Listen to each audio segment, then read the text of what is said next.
Man, I've been waiting all day to make this video. We've got quite a bit to talk about today. It's not going to be all in this video, but I'm just warning you to look at your timeline because it's going to get flooded today. Not as many videos as yesterday, but it's going to come out. So I've been thinking a lot. We are on day 2 of the loss to the Seattle Seahawks at home, and mentally I haven't moved on yet, but it's time to move on. Tomorrow starts the new league week, so tomorrow we officially move on to the Atlanta Falcons. But I wanted to talk to y'all about something, and that is getting somebody to help Aiden Hutchinson. And I'm just going to come out and say it, all right? We got some good stories on our team. Brad Holmes has been shopping. Year 1, he shopped at Dollar General. Year 2, he shopped at Five Below, okay? It's time for Dan Campbell to get ready to pay somebody, okay?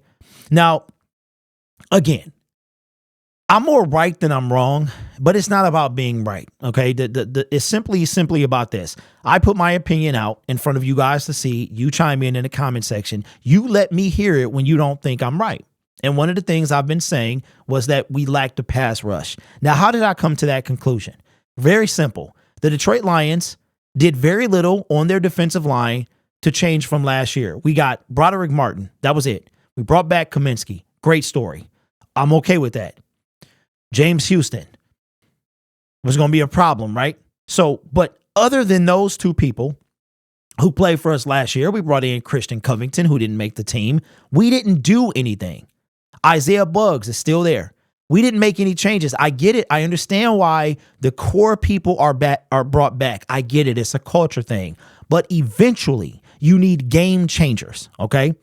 St. Brown is following the Deebo Samuel trajectory, where he is going to require, Deebo was a 2nd-round pick, I believe. Don't quote me because it's been a while. St. Brown, a 4th-round pick. He could have been further than that. Deebo, I mean. We know that he's going to get paid next year. There's no way he's hitting free agency. That is certain. Penei Sewell, we're going to have to pay him as well. Jared Goff. Yes, Jared Goff is going to need a contract extension. Okay? Eventually, and yes, he has to pay all these people, but you can only shop at Five Below for so long before that stuff starts breaking, okay? You're not going to you can find diamonds in the rough. You can find a Khalif Raymond. You can find a John Kaminsky. You can find diamonds in the rough, but eventually you got to pay somebody. Who do I want the Detroit Lions to get? Well, it's between one of 2 people. Chase Young, we've talked about at length. This person right here is defensive end Brian Burns. Now, Derek, you want us to go trade for every big name and every big name and every big name. There's a reason why they're a big name, because they make big plays, okay? And we need a playmaker on our team, even if that means we need to pay them. There's a reason why every single defensive tackle was kept on their team by their respective teams that was either complaining about a contract or anything like that, because they produce. The wackest defensive tackle out of everybody who got the bag this offseason was Ed Oliver.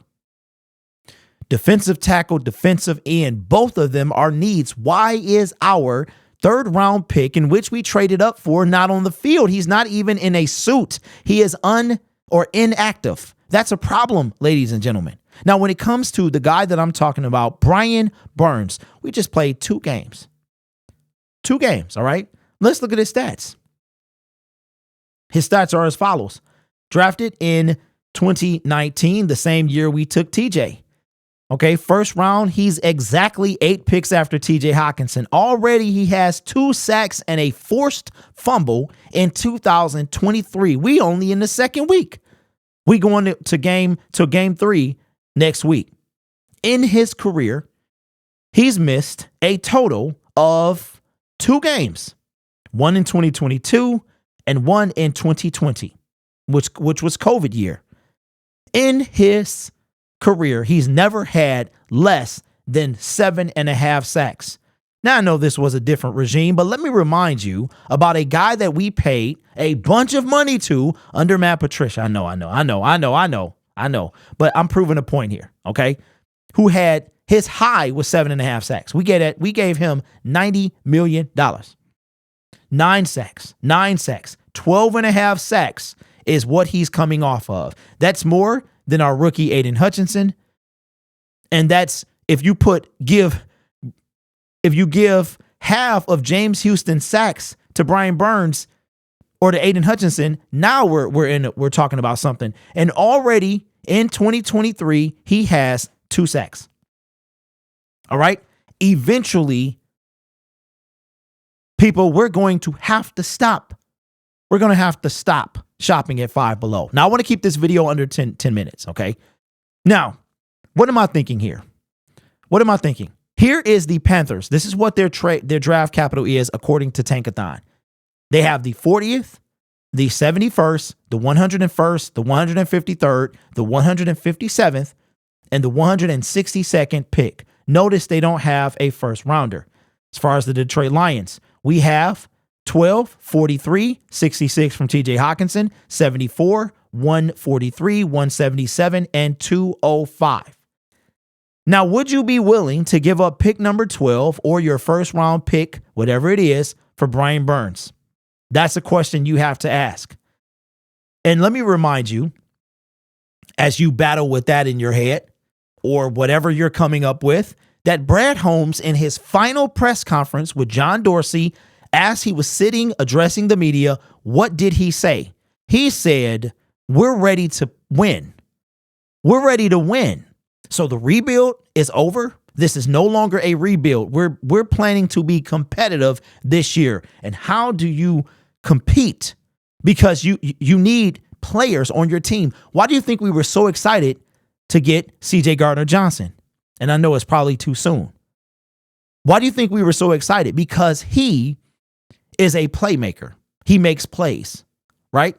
Had 6 interceptions last year. We gave him $8 million, 8+.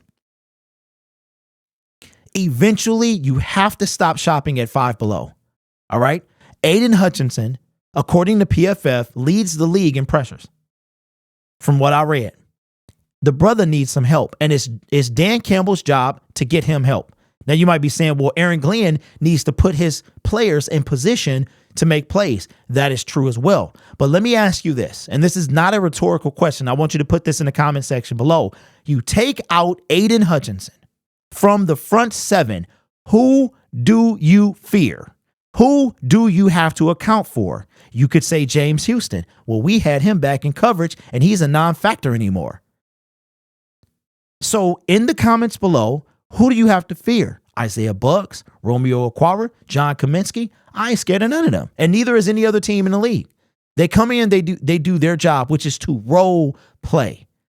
We need a playmaker, and we need to trade and pay for one now. Now, here's the catalyst. This is kind of, to me, the deciding factor. One would be capital. That's going to be something we have to consider. But another thing is this. Brian Burns on the last year of his deal. Okay. Last year of his deal, right now, if they traded him, he got a base salary of 16, a cap hit of 16, dead cap of 16.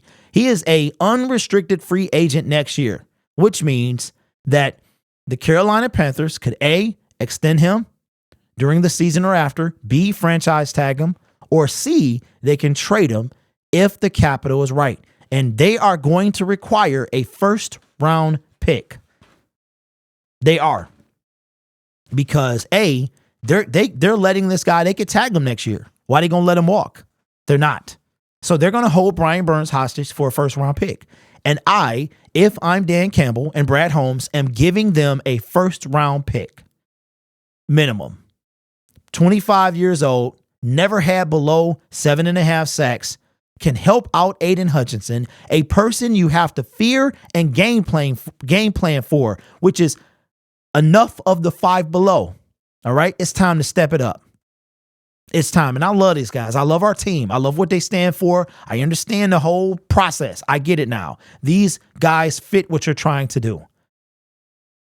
A lot of you wanted Jalen Carter, right? No matter what he did off the field. Why did you want him? Why were you able or willing to overlook every negative thing that off the field? And willing to endure everything that came with Jalen Carter because you believed he was worth it, right? This is me on Brian Burns. Look, Brian Burns, Chase Young. Chase Young could be a lot cheaper. He really would. Either one, help Aiden out. He cannot do it by himself. All right. So I was flowing today, man. I'm flowing, bro. I'm feeling it. I've been waiting all day to talk about this. We got a lot of more. We got a lot more coming, man. So make sure you subscribe to the channel if you haven't. You know I don't ask a lot, but we're trying to hit 15K before the end of the month. So let's make it happen. You guys are awesome. Take care of yourself and each other. And as always, go Lions.